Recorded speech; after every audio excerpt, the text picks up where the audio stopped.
जय हिंद दोस्तों, जय हिंद। तो आज का क्लास है बीएसटी का। जो बच्चे ट्वेल्थ में एंट्री कर गए होंगे उसके लिए, जो इस बार एग्ज़ाम देने के लिए जाएंगे बिहार बोर्ड का, उसके लिए इम्पोर्टेंट क्वेश्चन है आज का। जो बिहार बोर्ड से अकाउंट का स्टूडेंट होंगे, कॉमर्स रखे होंगे, उसके लिए इम्पोर्टेंट है। ठीक है, तो आप समझते हैं बाबू बीएसटी। पहले सभी बच्चे अपने अपने कॉपी में बीएसटी लिख करके डैश दीजिए। समझते हैं बीएसटी आखिर होता है क्या, इसके बारे में हम इसमें बात करेंगे। बीएसटी बीएसटी किसको बोला जाता है, आज हम कॉन्सेप्ट समझते हैं। इसका कॉन्सेप्ट क्या होता है। बीएसटी से आपको 100 मार्क का आता है क्वेश्चन। समझते हैं आज का क्लास में बीएसटी। सभी बच्चे लिख लिए होंगे। आप समझते हैं बीएसटी का होता है क्या।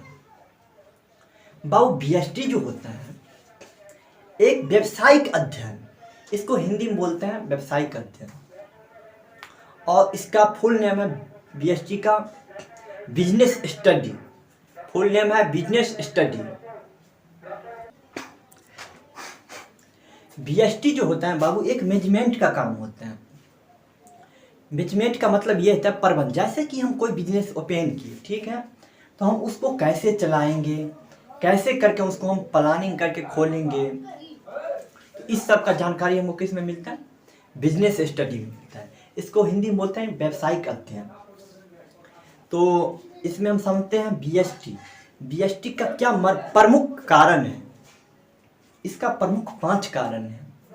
तो पांचों कारण के बारे में आप ले, पहले तो आप बीएसटी का परिभाषा लिख लीजिए। बीएसटी जो होता है बाबू एक प्रकार का पूर्वानुमान लगाना होता है। बीएसटी जो होता है एक प्रकार का पूर्वानुमान लगाना। जैसे कि हम कोई बिजनेस स्टार्ट किए तो क्या हम उससे पहले विचार करेंगे कि क्या खोल लेंगे, उसके बाद उससे पहले हम विचार करेंगे, उसी को बोलते हैं पूर्वानुमान। लिखिए पहले 2 लाइन।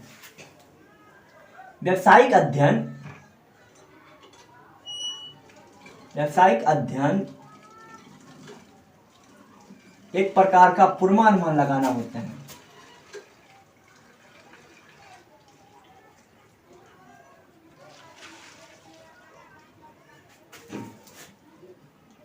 लगाना होता है।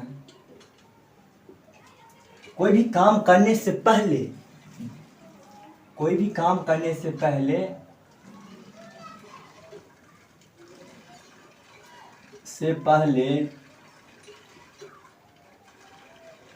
सोचते विचारते हैं,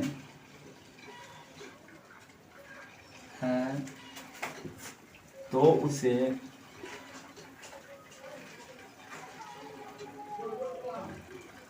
व्यावसायिक अध्ययन करते। कोई भी काम करने से पहले हम सोचते विचारते हैं, उसे हम व्यावसायिक अध्ययन करते हैं। एग्जाम्पल के माध्यम से समझते हैं।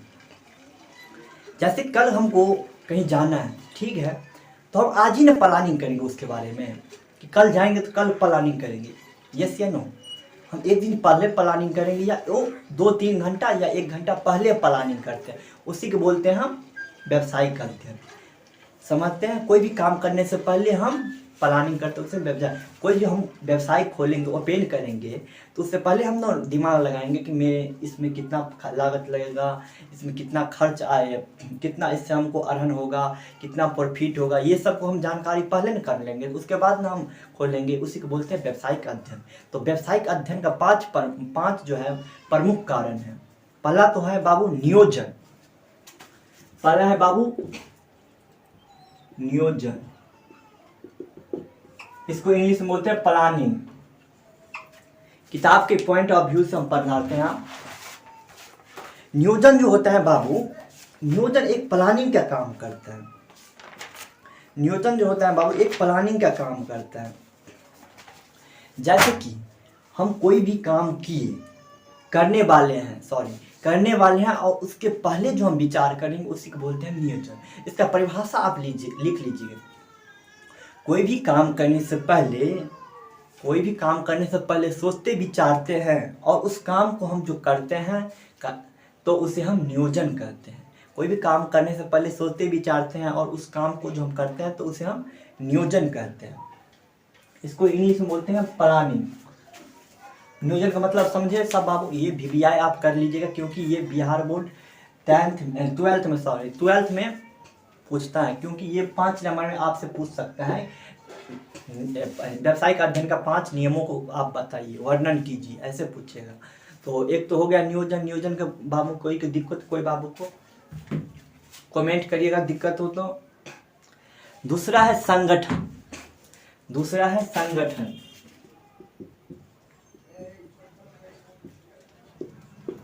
दूसरा है बाबू संगठन है। संगठन किसको बोलते हैं आप समझते हैं? संगठन का इंग्लिश में बोलते हैं ऑर्गेनाइजेशन। जैसे कि ऑर्गेनाइजेशन, संगठन को इंग्लिश में बोलते हैं ऑर्गेनाइजेशन। संगठन का मतलब होता है ग्रुप बनाना। हम जो प्लानिंग किए वहाँ बिजनेस स्टार्ट करेंगे तो क्या हम सोच के रखेंगे कि वहाँ पे हम करेंगे? तो करेंगे तो हम कैसे करेंगे? पार्टनरशिप में करेंगे या अकेले करेंगे? अगर हम पार्टनरशिप में करते हैं तो उसी को बोलते हैं संगठन। जैसे कि हम 2 आदमी मिलकर कोई बिजनेस को ओपन किए तो हम उसी को बोलते हैं संगठन। संगठन का मतलब होता है ग्रुप। कोई भी काम करने से पहले हम सोचते विचारते हैं और उस काम को करते हैं 2 आदमी के सहयोग से, उसे हम संगठन कहते हैं। 2 आदमी के सहयोग कम से कम 2, अधिकतम 50 होने की, अधिकतम जितना भी हो 50 कम से कम मायने रखते हैं। दूसरा होगा संगठन। संगठन में कोई दिक्कत? संगठन का मतलब होता है बाबू ग्रुप। तीसरा है बाबू नियुक्तिकरण। तीसरा है नियुक्तिकरण। ये व्यावसायिक अध्ययन का प्रमुख कारण सब है। व्यावसायिक अध्ययन, असेसिंग। जैसे कि नियुक्तिकरण का मतलब ये होता है, नियुक्तिकरण का मतलब होता है चुनना। हम जो प्लानिंग किए, ठीक है, और हम ग्रुप बनाए कि हम इसमें से हम खोलेंगे तो इन व्यक्तियों को हम सेलेक्ट किए। अभी हम उसको हम साथ खोलेंगे नहीं संगठन में, हम जो उसको हम सेलेक्ट किए थे, संगठन बना लिया है कि 10 आदमी मिले हैं अभी, और 10 आदमी के में से अभी हम उससे चुने नहीं हैं। अब जो हम चुनेंगे उसमें से ये मेरे व्यवसाय के लिए बहुत अच्छा व्यक्ति है, फिर ये जो है व्यक्ति ये मेरे व्यवसाय के चलाने के लिए बहुत अच्छा व्यक्ति है, तो उस व्यक्ति को जो हम चुनेंगे तो उसी को बोलते हैं नियुक्तिकरण। नियुक्तिकरण का मतलब है संगठन बनाए, संगठन हम बनाए और उस व्यक्तियों को हम चुनेंगे, उसमें से नियुक्ति करेंगे तो उसे बोलते हैं नियुक्तिकरण। नियुक्तिकरण में कोई दिक्कत? चौथा है निर्देशन। चौथा है बाबू निर्देशन। निर्देशन, निर्देशन को बोलते हैं, क्या बोलते हैं? डेफिनेंसी। जैसे कि निर्देशन का मतलब ये होता है, जैसे कि हम नियुक्तिकरण किए, हम पहले तो प्लानिंग किए ऐसे करेंगे बिजनेस, उसके बाद संगठन बनाए, उसके बाद नियुक्तिकरण हम चुनेंगे। अब क्या हम चुन करके क्या उसको हम घर में बैठा कर खिलाएंगे? यस या नो? खिलाएंगे? नो बाबू। उसको जो हम नियुक्तिकरण किए, चुने, उसको तो हम काम न बोलेंगे कि आप ये काम करिए, आप ये काम करिए, आप ये काम करिए, उसी को बोलते हैं निर्देशन। निर्देशन का मतलब कोई काम को बताना। जैसे कि हम कोई बिजनेस स्टार्ट किए हैं, ठीक है, तो हम क्या हेल्पर को जो रखेंगे या पार्टनरशिप को रखेंगे तो क्या बैठा कर खिलाएंगे? या पार्टनरशिप जो रहेगा तो उसको हम क्या बैठा करके रखेंगे या बोलेंगे भाई तुम ये कर लो, तुम ये कर लो? उसी को बोलते हैं निर्देशन। निर्देशन का मतलब किसी दूसरे को व्यक्ति को आदेश देना। चौथा है नियंत्रण। पांचवा, नियंत्रण का मतलब होते हैं बाबू, नियंत्रण का मतलब ये होता है कि कंट्रोल करना। जैसे कि कोई ज़्यादा खर्च हो रहा है, ठीक है, उसको हम कंट्रोल कैसे करेंगे? जैसे कि कहीं माल आता है, वहाँ पे ज़्यादा खर्च होता है, तो उसी को हम कंट्रोल करने के लिए निर्देशन को होना, नियंत्रण को होना बहुत ज़रूरी है। इसको इंग्लिश में बोलते हैं कंट्रोल। समझिए? तो आज के क्लास में यही, और आगे हम पढ़ाने वाले हैं ये समन्वय।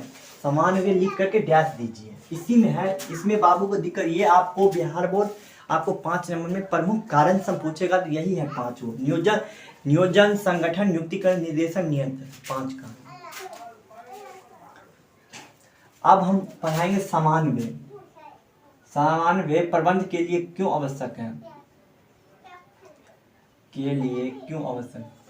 समन्वय जो होता है बाबू प्रबंध के लिए इसीलिए आवश्यक है क्योंकि समन्वय का मतलब होता है तालमेल। अगर तालमेल नहीं रहेगा कोई बिजनेस में क्या मेरे बिजनेस डेवलपमेंट होगा? यस या नो? सो हमको बताइए, नहीं होगा। इसीलिए तालमेल का होना बहुत जरूरी है। प्रबंध का मतलब मैनेजमेंट के लिए तालमेल होना बहुत, जैसे कि मेरे पास कोई व्यवसाय हम खोले हैं, ठीक है, कोई कस्टमर आया, उससे हम अच्छा व्यवहार से बात नहीं करेंगे, क्या मेरे पास दूसरे दिन से आएगा? यस या नो? नहीं आएगा, क्योंकि बोलेगा वहाँ का आचरण बहुत खराब है, इसीलिए नहीं आएगा। तो आज के क्लास में यही समाप्त होते हैं। तो कल के क्लास में बतलाएंगे अगला टॉपिक। तो आज के लिए यहीं तक। जय हिंद, जय भारत, वंदे मातरम।